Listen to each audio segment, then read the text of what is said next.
데살로니가 전서 3장 1절에서부터 13절 다 같이 우리 한 목소리로 한번 합독하시도록 하겠습니다.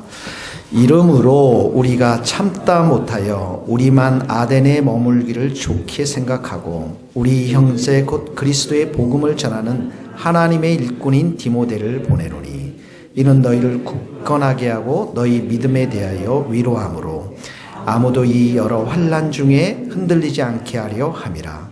우리가 이것을 세움 받은 줄 너희가 친히 알리라. 우리가 너희와 함께 있을 때에 장차 받을 그렇게 된 것 너희가 아느라. 이러므로 나도 참다 못하여 너 믿음을 알기 위하여 그를 보내었노니 이는 혹 시험하는 자가 너희를 시험하여 우리 수고를 헛되지 않을까 함이라. 지금은 디모데가 너희에게로 와서 너희 믿음과 사랑의 기쁜 소식을 우리에게 전하고 또 너희가 항상 우리를 잘 생각하여 우리가 너희를 간절히 보고자 함과 같이 너희도 우리를 간절히 보고자 한다 하니 이러므로 형제들아 우리가 모든 궁핍과 환난 가운데서 너희 믿음으로 말미암아 너희에게 위로를 받았노라. 그러므로 너희가 주 안에서 굳게 선즉 우리가 이제는 살리라. 우리가 우리 하나님 앞에서 너희로 말미암아 모든 기쁨으로 기뻐하니 너희를 위하여 능히 어떤 감사로 하나님께 보답할까. 주야로 심히 간구함은 너희 얼굴을 보고 너희 믿음이 부족한 것을 보충하게 하려 함이라. 하나님 우리 아버지와 우리 주 예수는 우리 길을 너희에게로 갈 수 있게 하시오며 또 주께서 우리가 너희를 사랑함 같이 너희도 피차장나 모든 사람에 대한 사랑이 더욱 많아 넘치게 하사 너희 마음을 굳건하게 하시고 우리 주 예수께서 그의 모든 성도와 함께 하나님 우리 아버지 앞에서 거룩함에 흠이 없게 하시기를 원하노라. 아멘. 사람들은 누구에게나 다 이렇게 어려움이 있어요. 이렇게 환난이 있고 고난이 있습니다. 여러분들은 그런 환난과 고난들을 어떻게 극복하면서 살아가고 있습니까? 여기 데살로니가 교회도 보니까 3절을 보세요. 3절에 보면 아무도 이 여러 환난 중에 환난이 나오죠. 4절에도 장차 받을 환난을 너희에게 미리 말하였는데 과연 그렇게 된 것, 환난이 있다라는 거죠. 또 여기 보니까 7절에 보니까 형제들아 우리가 모든 궁핍과 환난 가운데서 이렇게 나오고 있습니다. 바울이 데살로니가 동네에 가서 복음을 전했습니다. 그런데 그 복음을 전할 때에 쉬운 일이 아니었어요. 그 동네에 경건한 헬라인의 큰 무리와 기부인들이 복음을 받아들였는데 유대인들이 이것을 매우 시기해서 불량배들을 동원해서 바울을 핍박하기 시작합니다. 그래서 야손이라고 하는 성도의 집에 모여서 이제 이 데살로니가 성도들에게 복음을 전하는 시점에 이미 유대인들이 이 불량배들을 동원하고 있다는 사실들을 감지하고 그곳에 있는 성도들이 이 바울을 아덴이라는 곳으로 피신시킵니다. 피신시키고 나서 이 데살로니가 교회의 성도들을 이 유대인들과 불량배들이 괴롭히기 시작한 거죠. 환난을 주기 시작한 겁니다. 핍박을 한 것입니다.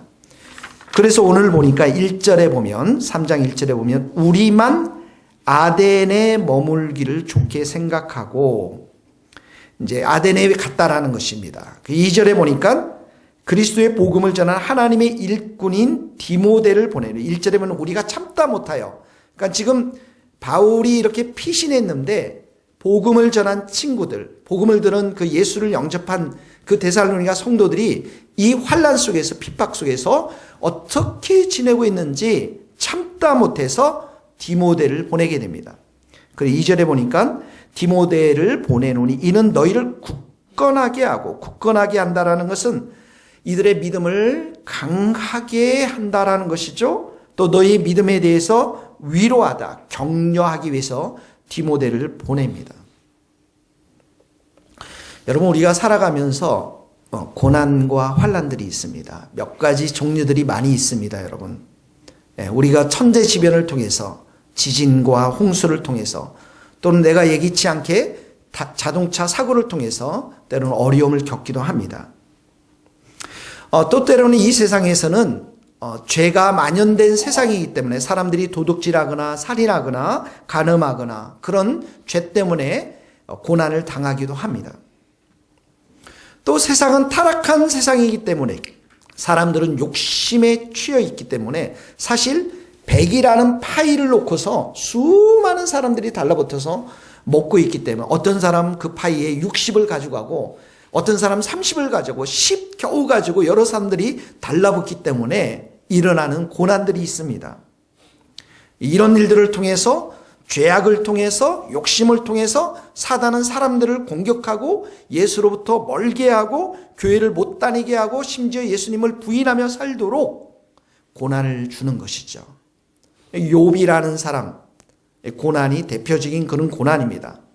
그래서 베드로가 이렇게 말하죠. 근신하라 깨어라 너희 대적마귀가 우는 사자같이 두루다니며 삼킬 차를 찾나니. 이 어려움을 많이 주면서 계속해서 이 마귀는 우리의 신앙을 누그러뜨리게 만들고 차갑게 만들고 원망과 불평과 염려로 살아가도록 부추긴다라는 것입니다. 그런데 성경에 보면 또 다른 고난이 있습니다. 내가 그리스도를 위하여 살기 때문에 복음을 전하기 위해서 경건하게 살기 위해서 예수를 증거하기 위해서 받는 고난이 있는데 바로 오늘 데살로니가 성도들에서 일어난 일들이 바로 그런 종류의 고난입니다. 경건하게 그리스도 예수 안에서 경건하게 살고자 하는 자는 박해를 받으리라. 이제 종말의 시제가 점점 가면 갈수록 예수님을 믿고 예수님을 따르기가 너무나도 힘든 세상이 될 것입니다. 여러분들에게도 환난이 있을 거라고 생각이 됩니다. 고난이 있을 거라고 생각이 듭니다. 이제 내일부터 저희 교회는 40일 동안 릴레이 금식 기도에 들어갑니다. 여러분들이 하루에 여러분이 일주일에 한 번만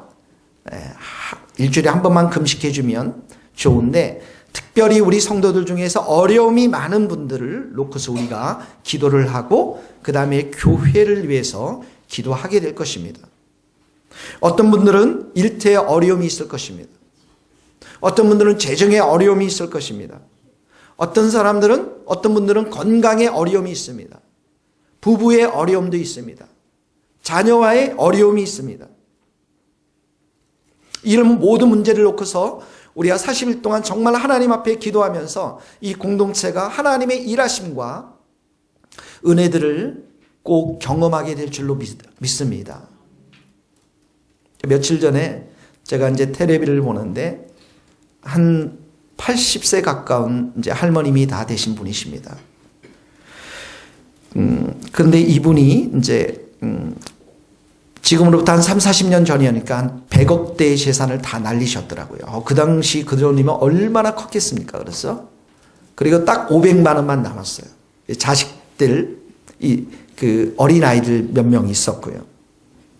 전 자녀들과 함께 길거리에 나앉았는데 그 할머님의 이야기입니다. 그리고 나서 지나가다가 그 500만 원이 남았는데 조그만한 컨테이너 박스에 그 식당을 하는 그런 컨테이너 박스였는데 사람들이 그 컨테이너 박스에서 식당을 차리는 족속 망해가지고 나가는 그런 컨테이너 박스였습니다. 그래가지고 그 컨테이너 박스를 이제 세를 준다라는 광고를 보고 500만 원을 주고 거기서 식당을 하기 시작했습니다. 이분이 그 당시 100억대의 재산이면 얼마나 잘 살았겠습니까, 여러분? 40년 전이었는데 할머님이 자기가 어렸을 때 할머님이 만들어준 그 잔치국수가 그렇게 맛있었다는 거예요. 그래서 그 컨테이너 박스에서 잔치국수 식당을 하기 시작합니다. 모든 재료는 최고의 재료를 씁니다. 여러분, 멸치 중에서 최고로 좋은 멸치가 어디 멸치인 줄 아닙니까? 남해 멸치입니다. 예, 그분은 남해 멸치만 써요. 제작진들이 남해 멸치를 살짝 바꾸고 다른 멸치를 했더니 금방 맛을 알아보더라고요. 꼭 남해 멸치. 그 다음에 이 잔치국수에 올라가는데 국물하고 또 뭐가 중요한 줄 아십니까? 고명이라는 게 중요해요. 그래서 계란을 사가지고 계란을 수백 개를 이렇게 해가지고 아주 두껍게 잘라가지고 고명을 많이 얹어주는 거예요. 그리고 그릇도 굉장히 크고. 그런데 가격이 4,000원밖에 안 해요. 그래서 그 가운데서 그곳에서 수십 년 동안 이제 일을 하면서 잔치국수를 파는데 여러분 한 해 매출이 얼마인 줄 아십니까? 거기가? 억이 넘습니다. 억이. 거기 안에 들어가서 먹을 수 있는 사람들이 몇 사람 안 돼요. 그리고 밖에다가 이렇게 의자를 놓고서 먹도록 했는데 사람들이 단골들이 많이 생기기 시작했는데 제가 그 프로그램을 보면서도 우리 가족끼리 꼭 가보고 싶다 했어요. 그래서 발견했습니다. 효창공원역 옆에 4번 출구인가요? 그 앞에 있더라고요. 그런데 잔치국수가 그렇게 맛있는 거예요. 세계 최고의 잔치국수. 그래서 그 잔치국수로 이분이 일어나기 시작한 겁니다. 놀랍지 않습니까, 여러분? 이분이 하는 말이 이런 거예요.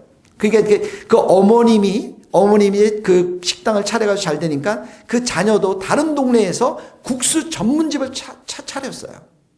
근데 거기도 보니까 가격이 4,000원인가 5,000원 아주 싸요. 그런데 어머님이 그 자녀에게 하는 말이 조금만 이익을 남기고 모든 것을 손님들에게 다 돌려주어라. 아멘. 그래서 그분들이 억대가 파는 그 장사진 된 거예요, 여러분. 그래서 인심이 좋으신 할머니로 소문이 쫙 났는데 여러분 여기 보세요. 이분들이 100억대의 재산을 다 날리고 500만 원 남기고 그런 고난 속에서 이렇게 잔치국수 하나 가지고 그 모든 것들을 극복한 그 놀라운 이야기를 한번 들어보세요. 우리에게도 환난이 있어요. 각자의 다 어려움이 있는데 이 어려움을 우리가 이겨내도록 하나님은 우리에게 지혜를 주실 줄 믿습니다. 여러분, 환난 중에서 가장 중요한 게 무엇인 줄 아십니까? 내가 잔치국수를 하면 이 망했던 자리, 이 식당 위에서 반드시 성공하리라고 하는 믿음이 중요한 거예요. 우리는 누구를 향한 믿음입니까? 하나님을 향한 믿음이죠. 잔치국수를 향한 믿음이 아니라 하나님을 향한 믿음. 이 믿음이 가장 중요한 것입니다. 지금 바울이 데살로니가 교회 성도들에게 환난이 왔을 때 무엇을 가장 보기를 원했냐면 믿음입니다. 한번 여기 다시 보십시오. 2절 보십시오. 너희 믿음에 대하여 이렇게 나오죠? 너희 믿음에 대하여 3절에 보세요. 아무도 이 여러 환난 중에 흔들리지 않게 하려 함이라. 뭘 흔들리지 않는다고요? 믿음이 흔들리지 않는 거예요. 5절에 보세요. 너희 믿음을 알기 위하여. 이 환난 중에서 너희 믿음이 어떻게든지 알기 위해서. 6절에 보세요. 지금은 디모데가 너희에게로부터 와서 너희 믿음과 사랑의 기쁜 소식을 우리에게 전하고 또 믿음이 나옵니다. 7절 보세요. 우리가 모든 궁핍과 환난 가운데서 너희 믿음으로 말미암아. 8절에 보세요. 너희가 주 안에서 굳게 선적. 무슨 말이냐? 믿음이 굳게 섰다라는 거예요. 여러분, 환난 중에서 가장 어려움 중에서 제일 중요한 게 뭐냐면 믿음입니다. 믿음이 가장 중요한 거예요. 여러분, 믿음이라는 게 무엇입니까? 하나님과 우리와의 관계를 말하는 거예요. 하나님의 선하심을 내가 믿는 것. 내가 그리스도와 친밀한 관계 속에서 하나님과 예수님과 교제를 하는 것. 내가 날마다 어떤 상황 속에서도 하나님의 선하심을 신뢰하는 것. 하나님은 우리를 돌보시고 우리를 사랑하시고 우리를 위로하시고 우리를 강건하게 하시고 그것을 믿고 기대하는 것, 그렇게 생활하는 것, 이것이 바로 믿음인 것입니다. 그래서 이런 어려운 환난 상황 속에서도 이 주님을 향해서 절대적으로 신뢰하는 믿음이 강하면 강할수록, 또 크면 클수록, 이 믿음이 담대해지면 질수록 이렇게 고난과 어려움을 이겨낼 수 있는 힘도 우리에게 생긴다라는 것이죠. 그래서 이 믿음이 굉장히 중요한데, 이 믿음이 여기 보면 매우 개인적으로도 묘사하고 있습니다. 공동체적으로도 묘사하고 있지만 항상 보면은 2절에 보세요. 너희 믿음이라고 말했어요. 5절에도 보세요. 너희 믿음. 6절에도 너희 믿음. 7절에도 너희 믿음. 계속해서 나오는 것이 이 믿음, 너희들의 믿음에 대해서 이야기하고 있는 것이죠.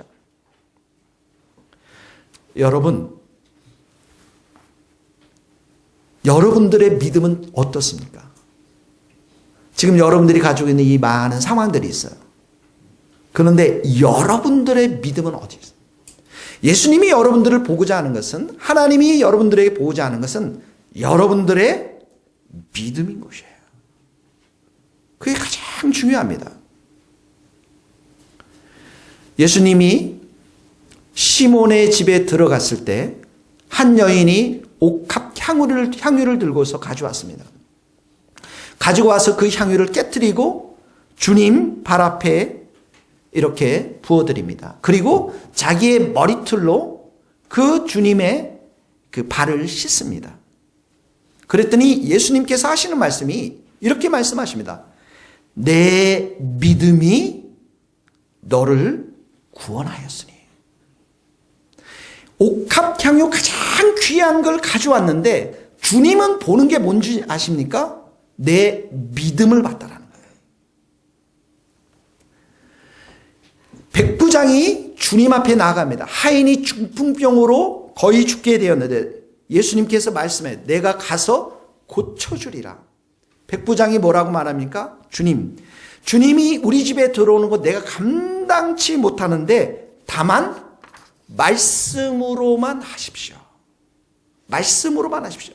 그때 이 예수님께서 하시는 말씀이, 내가 이스라엘 중에서 이스라엘 지금 사역들 열심히 하고 있는데 이만한 믿음 보지 못하였느라 내 믿음대로 될지어다. 믿음을 보고 믿음대로 축복해 주시는 것을 보게 되었습니다. 가나안 이방 여인이 주님 앞에 왔습니다. 예수님께 자기 딸이 귀신 들렸다라고 도움을 요청했을 때 예수님이 한 말씀도 하지 않았습니다. 제자들은 오히려 저 여인 너무너무 시끄럽게 구니까 멀리 보내소서 이렇게 요청할 정도로 예수님이 입을 열었습니다. 지금 내가 사역은 유대인들에게 위한 사역이지 너의 사역은 아니다라고 했을 때 이 여인이 뭐라고 말씀해요? 저는 개입니다. 이 개도 이 식탁 위에서 떨어지는 부스러기 먹습니다. 지금 유대인들의 천국 잔치가 열렸습니까? 그러면 나는 이방인인데 그 부스러기 떨어지는 은혜 내가 먹겠습니다. 그때 예수님이 어린 줄 아세요? 와, 여인이요. 내가 이 소리를 작게 해서 그렇죠. 여인이요. 크게 소리를 질렀습니다. 그러면 사람들이 내 믿음이 크도다. 이렇게 말씀하시는 거죠. 내 소원대로 되리라. 그 시간 그 즉시 이 귀신 들린 딸이 고침을 받았습니다. 성경은 다 믿음의 이야기입니다. 12의 혈류병 걸린 의사가 모든 재산을 다 탕진하고 더 심했습니다. 병이. 근데 예수님이 지나갈 때 어떻게 합니까? 옷에 손을 만집니다. 옷에 손을 갖다 대요. 근데 이 여인이 뭐라고 하면서 손을 댄 줄 아십니까? 내가 저분의 옷에 손을 대어도, 손만 대어도 구원을 얻으리라. 고침을 받으리라. 그때 예수님께서 뭐라고 하셨어요? 딸아, 내 믿음이 너를 구원하였으니. 평안히 가라. 내 병에서 건강할지어다. 믿음을 보셨습니다. 고난과 환난이 있는 인생 가운데 주님이 우리에게 보고자 하는 것은 믿음입니다. 여러분의 믿음은 어떠십니까? 한 번은 예수님께서 말씀을 전하시는데 사람들이 너무 많이 왔습니다. 그랬는데 중풍병자인 친구들이 그 중풍병자 환자를 매트에 몰고서 도저히 그 무리를 뚫고 들어갈 수 없으니까 어떻게 합니까? 지붕을 뜯어가지고 그 지붕에서 그 중풍병자를 달아서 예수님 앞으로 내려놓습니다. 근데 놀라운 표현이 여기 나와 있습니다. 예수님께서 그들의 믿음을 보시고, 그러니까 여러분들이 믿음이 좋지 않으면 여러분의 친구들이 있어야 돼요. 여러분들을 짊어지고서 예배당 안으로 들어가고 정말 주님 앞으로 데려올 친구들이 있어야 돼요. 여러분, 우리는 누구를 믿습니까? 하나님을 믿습니다. 예수님을 믿어요. 성령님을 믿습니다. 하나님의 말씀, 성경을 믿습니다. 예수 그리스도의 이름, 모든 이름에 뛰어난 예수님의 이름, 그 이름을 우리가 믿는 것입니다. 그래서 우리 인생은 믿음으로 사느냐, 불신앙으로 사느냐, 믿음으로 사느냐, 아니면 의심으로 사느냐, 이 인생의 모든 것이 갈라져 있습니다. 그래서 예수님이 한 번은 이렇게 말씀하십니다. 하나님을 믿어라, 이렇게 얘기했어요. 하나님을 믿어라. 그러면서 너희들이 정말 하나님을 믿으면 이 산더러 바다에 던져라면 이 모든 것이 말한 대로 그대로 이루어지고, 믿고 마음에 의심치 아니하면 너희 말한 대로 그대로 되리라. 그리고 무엇이든지 기도하고 구하는 것은 받은 줄로 믿어라. 그리하면 그대로 되리라.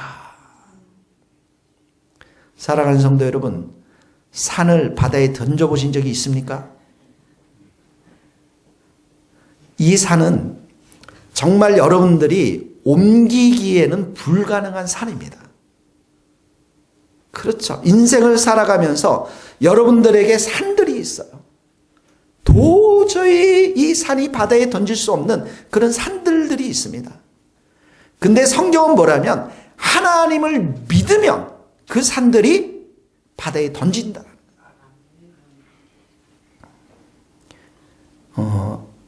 저도 이제 30대 지난번에도 말씀드렸지만 30대 3가지 산이 있었다고 그러죠. 저에게도. 기억하십니까? 시험을 좀 봐야 될 것 같습니다. 결혼 못하는 것, 산이죠. 결혼하신 분들에 대해서는 그게 아무것도 아닌지 모르지만 저에게는 적어도 그랬던 것 같아요. 그 다음에 공부하는 거. 공부하는 거 여러분 쉽지 않습니다. 공부하는 거. 또 성격이 좀 변화되어지는 거. 좀 겸손해지고 좀 더 온유해지는 사람으로 변화되어지는 것. 30대 이 3가지는 저에게 큰 산이었습니다. 그러나 믿음을 가지고 기도하면 그 산들이 다 무너진 줄로 믿습니다. 여러분, 하나님의 말씀에 하나님에게 불가능한 게 있을까요?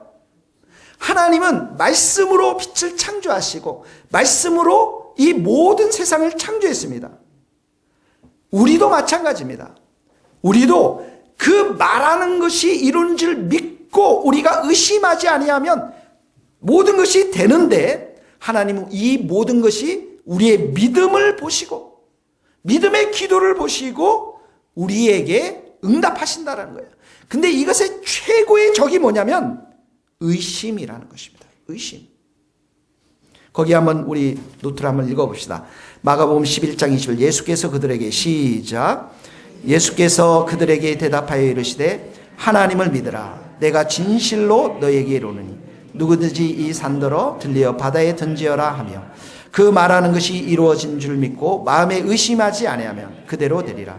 그러므로 내가 너희에게 말하노니 무엇이든지 기도하고 구하는 것은 받은 줄로 믿으라. 그리하면 너희에게 그대로 되리라. 그러니까 여러분, 우리가 믿음으로 사느냐, 의심하면서 사느냐, 믿음의 기도를 하느냐, 의심의 기도를 하느냐, 믿음의 말을 하느냐, 불신앙의 말을 하느냐. 로마서 14장에 이런 말씀이 있어요. 믿음으로 쫓아 하지 아니하는 모든 것은 죄니라. 여러분들이 믿음으로 하지 않으면 어떤 방식으로 하는지 아세요? 세상 방식으로 합니다. 욕심으로 합니다. 사단의 방식으로 합니다. 내 방식으로 합니다. 이게 뭡니까? 죄의 방식이라는 거예요. 다. 믿음으로 하지 않는 것입니다. 믿음으로 한다는 건 하나님을 의지하고 하나님을 신뢰하는 것이죠. 세상 방식이라는 것은 무엇입니까? 사단을 의지하고 내 생각을 의지하고 세상의 방식을 의지하는 것입니다. 그래서 성경은 우리에게 말하죠. 믿음의 선한 싸움을 해나가라. 내가 믿음을 가지고 이 모든 일들을 해야 한다는 거예요. 우리가 이 세상에 유일하게 이길 수 있는 것은 무엇이냐면 바로 믿음으로 살 때만 이 세상 속에서 우리가 승리하며 이겨난다는 거죠. 거기 한번 읽어봅시다. 무릇 하나님께서 요한일서 5장 4절 시작. 무릇 하나님께로부터 난 자마다 세상을 이기리라. 세상을 이기는 승리는 이것이니 우리의 믿음이라는 것입니다. 그래서 여러분, 믿음의 과정이 있습니다. 세 과정이 있어요. 오늘 여러분 꼭 기억하세요. 믿음의 과정, 세 과정이 있어요. 첫 번째 뭐냐면 마음으로 받아들여야 됩니다. 내가 하나님을 받아들여야 돼요. 하나님 말씀을 받아들여야 됩니다. 영접하는 자, 곧 그 이름을 믿는 자들에게는 하나님의 자녀가 되는 권세를, 영접하는 자 받아들여야 됩니다. 그래서 우리가 이 고난 속에서, 환난 속에서 하나님은 반드시 우리에게 말씀을 주세요. 하나님의 말씀을 주십니다. 그 말씀을 우리가 마음속에 받아들여야 됩니다. 우리 한번 봅시다. 데살로니가전서 1장 6절 한번 봅시다. 데살로니가전서 1장 6절 7절 한번 같이 읽겠습니다. 시작. 또 너희는 많은 환난 가운데서 성령의 기쁨으로 말씀을 받아 우리와 주를 본받는 자가 되었으니 그러므로 너희가 마게도냐와 아가야에 있는 모든 믿는 자의 본이 많은 환난 중에서 뭘 받았다고요? 말씀을 받았어요. 근데 성령께서 기쁨을 주면서 말씀을 받도록 했다라는 거예요. 내가 환난과 어려운 가운데 하나님 앞에서 믿음으로 살려면 첫 번째로 하나님을 받아들이고 하나님의 말씀을 내가 붙잡고 있어야 된다. 그래서 하나님의 말씀을 붙잡을 때 성령께서 여러분들에게 기쁨을 주시고 확신을 주시고 은혜를 주시는 것입니다. 그래서 여러분 지금 힘들고 어려운 상황 속에서 여러분 하나님이 어떤 말씀을 주셨습니까? 그 말씀을 꽉 붙잡고 있습니까? 그 말씀이 이루어질 때까지 꽉 붙잡고 있으세요? 상황은 아무것도 변한 게 없어요. 근데 그 말씀 다 붙잡고 있는 거. 제가 온누리교회를 사임하고 한 2년 동안 골방에서 혼자 기도했거든요. 여러분 40대 중반을 넘어가는 그 시기에 목회지가 없이 일함이 없이 혼자 집에서 기도하면서 근 2년을 보낸다? 쉽지 않습니다, 여러분. 근데 하나님 앞에서 한 말씀을 내가 붙잡았어요. 그 말씀이 무슨 말씀이냐면 시편 34편 8절입니다. 너희는 여호와의 선하심을 맛보아할지어다. 그에게 피하는 자는 복이 있도다. 시편 34편 8편 너희는 여호와의 선하심을 맛. 내가 이렇게 어려운 상황이지만 아무것도 캄캄해서 보이지 않지만 하나님은 선하신 분이시다. 하나님 반드시 내 인생 가운데 계획과 뜻을 가지고 계신 분이시다. 이 말씀을 이루어질 때까지 굳건히 잡는 거예요. 그래서 환난이 있을 때 여러분 말씀을 받아들여야 됩니다. 붙잡는 말씀이 있어야 돼요. 매일 힘들고 어려운 상황 속에서 그 말씀을 생각하면 내게 힘이 되어지고 소망이 되어지는 그 말씀을 여러분 받아줘야 합니다. 두 번째는 말씀을 받아들인다는 것은 내가 그 말씀을 입으로 시인하고 선포하는 걸 말해요. 너희는 여호와의 선하심을 맛보할지다. 얼마나 많이 선포했는지 모릅니다. 하루에도 수십 번씩. 내가 믿었으면 그 믿은 대로 말해야 하는 것이에요. 사람이 마음으로 믿음에 의해 이루고 입으로 시인해서 입으로 선포해서 구원을 받는 거예요. 그래서 두 번째 행할 일들은 뭐냐면 입으로 그 말씀을 선포하는 거예요. 힘들고 어려운 상황이 일어날 때마다 계속 선포하는, 너희는 여호와의 선하심을 맛보할지어다. 하나님은 선하신 분이시다. 반드시 나에게 좋은 계획을 갖고 계실 것이다. 선포하는 것입니다. 고린도후서 4장 13절 같이 읽겠습니다. 기록된 바 시작. 기록된 바 내가 믿었으므로 말하였다 한 것 같이 우리도 믿었으므로 말하노라. 사람이 마음으로 믿어 의에 이르고 입으로 시인하여 구원에 이르노라. 저는 신앙생활하면서 이제는 요즘은 사람들의 말과 입을 자세히 봅니다.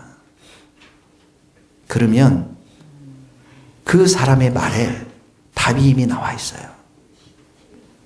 성경에 이런 말씀이 있습니다. 갈라디아서 3장 13절 말씀 한번 따라해요. 그리스도께서 우리를 위하여 저주를 받은 바 되사.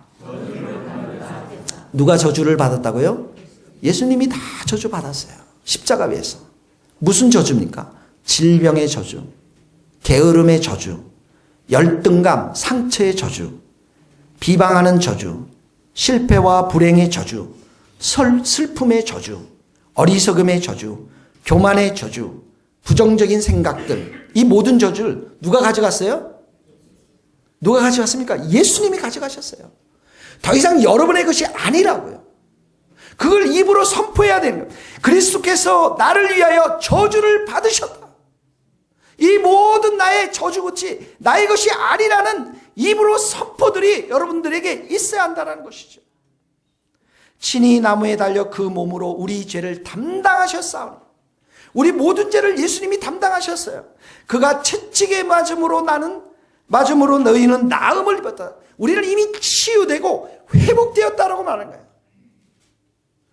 여러분, 교만이 어려운 것입니까? 아닙니다. 나는 겸손한 사람이 될 줄로 믿습니다. 선포하는 거예요, 여러분. 내가 정서적으로 불안해서 살아가는 것, 내 것이 아니라는 것입니다. 나는 치유를 받았고 정서적으로 건강한 사람이 된 사람이죠. 내가 실패와 낙심으로 늘 불안하고 불평하고 원망하는 사람이 아니라는 것입니다. 나는 긍정적인 사람이 되었음을 믿습니다. 나는 사랑이 많은 사람이 되었음을 믿습니다. 나는 겸손한 사람이 되었음을 믿습니다. 내가 하는 모든 일들 가운데 주님께서 우리에게 열매를 주실 줄 믿습니다. 30배, 60배, 100배의 열매로 함께 하실 줄 믿습니다. 입으로 시인해야 돼요. 입으로 선포해야 합니다. 첫 번째는 말씀을 붙잡고, 두 번째는 그 말씀을 붙잡은 걸 입으로 선포하고, 세 번째는 뭐냐면 너무 중요합니다. 그 말씀대로 살아가는 거예요.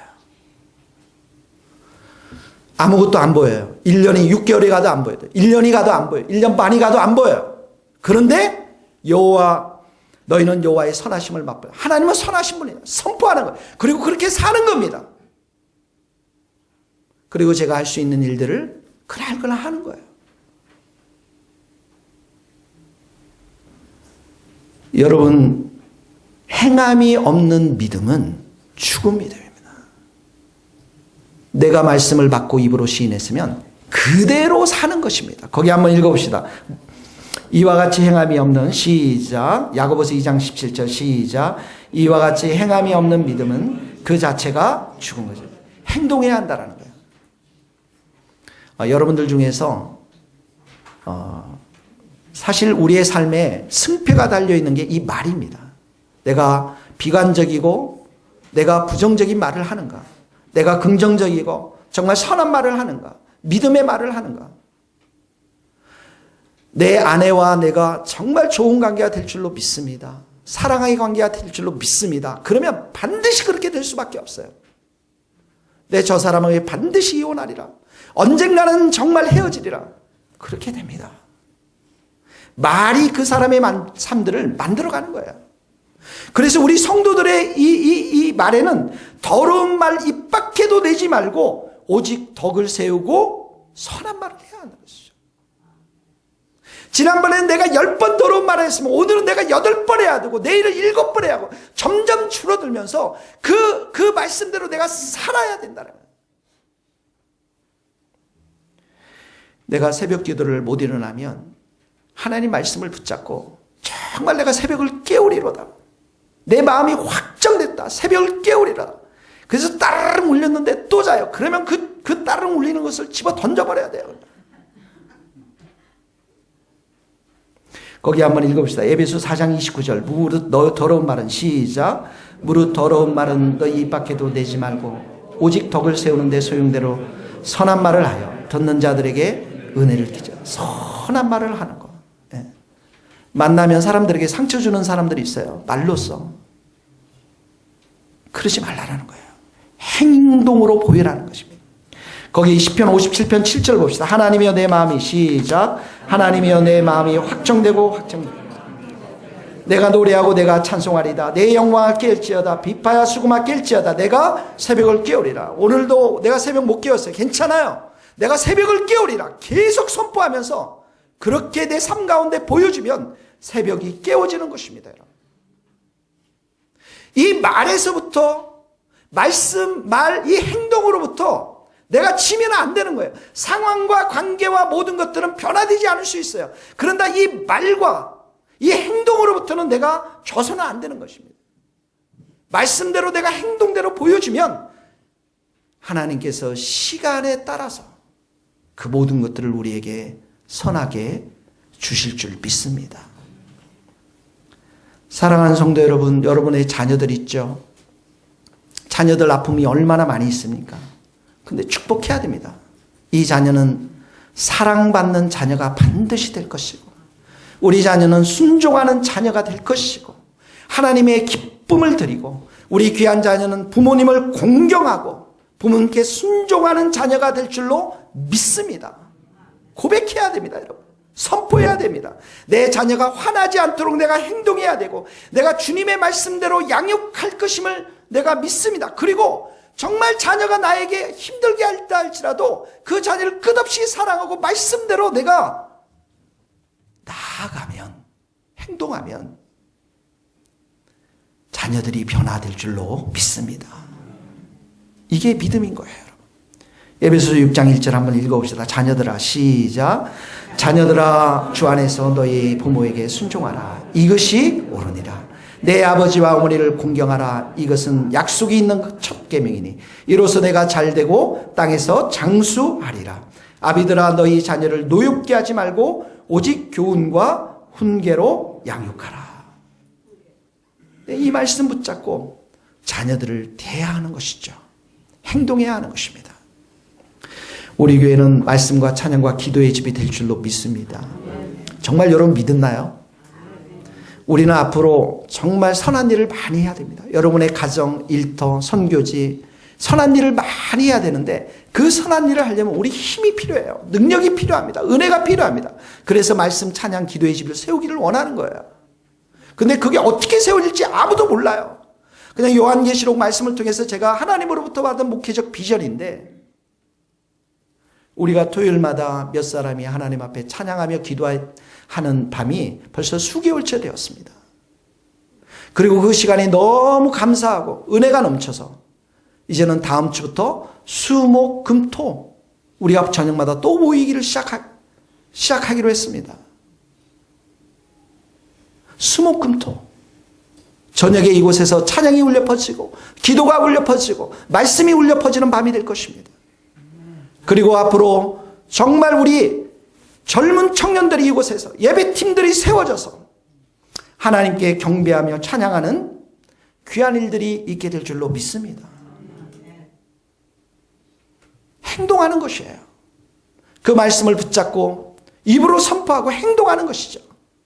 그러면 그 믿음대로 우리의 인생을, 우리의 교회 공동체를 만들어 가시는 하나님을 우리는 경험할 수가 있는 것입니다. 그래서 우리 이 환난 가운데 가장 귀한 게 뭐냐면 믿음이에요. 믿음입니다. 믿음이 없이는 하나님을 기쁘시게 하지 못하나니. 하나님께 나아가는 자는 반드시 그가 계신 것과, 하나님은 오늘도 살아계시고 영원히 살아계시고 역사하시고 은혜를 베풀으시는 그 하나님, 그리고 자기를 찾는 자들에게 반드시 응답하시고 좋은 것으로 응답하시고 상을 주시는 하나님이심을 믿어야 될 줄로 믿습니다. 거기 한번 읽어봅시다. 믿음이 히브리서 11장 6절입니다. 시작. 믿음이 없이는 하나님을 기쁘시게 하지 못하느니 하나님께 나아가는 자는 반드시 그가 계신 것과 또한 그가 자기를 찾는 자들에게 상 주시는 이심을 믿어야 할지니라. 아멘. 여러분, 믿음이 이렇게 우리의 책임 있는 것으로도 이렇게 묘사하고 있지만 성경은 끊임없이 이 믿음이 하나님으로부터 오는 선물이라는 것을 강조하고 있습니다. 우리가 본문을 봅시다. 데살로니가 3장 9절 10절 3장 9절 10절 다시 한번 읽어봅시다. 시작. 우리가 우리 하나님 앞에서 너희로 말미암아 모든 기쁨으로 기뻐하니 너희를 위하여 능히 어떠한 감사로 하나님께 보답할고 주야로 심히 간구함은 너희 얼굴을 보고 너희 믿음이 부족한 것을 보충하게 하려 함이라. 자, 바울이 이미 떠나버렸어요. 그래서 믿음이 어떻게 됐는지 궁금했는데 디모데를 보니까 이 데살로니가 성도들 안에 믿음이 자라나고 사랑이 자라는 것을 봤어요. 그랬더니 바울이 뭐라 합니까? 9절에 너희로 말미암아, 너희 믿음으로 말미암아 내가 너무 기뻐하는데, 그래서 누구에게 감사한다고요? 하나님께 감사해요. 왜 하나님께 감사합니까? 바울은 이미 떠났지만 그 믿음을 자라나게 하신 분은 누구이십니까? 하나님이신 거예요. 그래서 바울이 뭐라고 하니까 10절에 보니까 주야로 기도합니다. 심히 기도하는데 너희 얼굴을 보고 너희 믿음이 부족한 것을 보충하도록. 하나님이여, 내가 비록 떠났지만 이 데살로니가 성도들의 믿음이 정말 충만하게 해주십시오라고 간절히 기도하는 것이죠. 그래서 사랑하는 성도 여러분,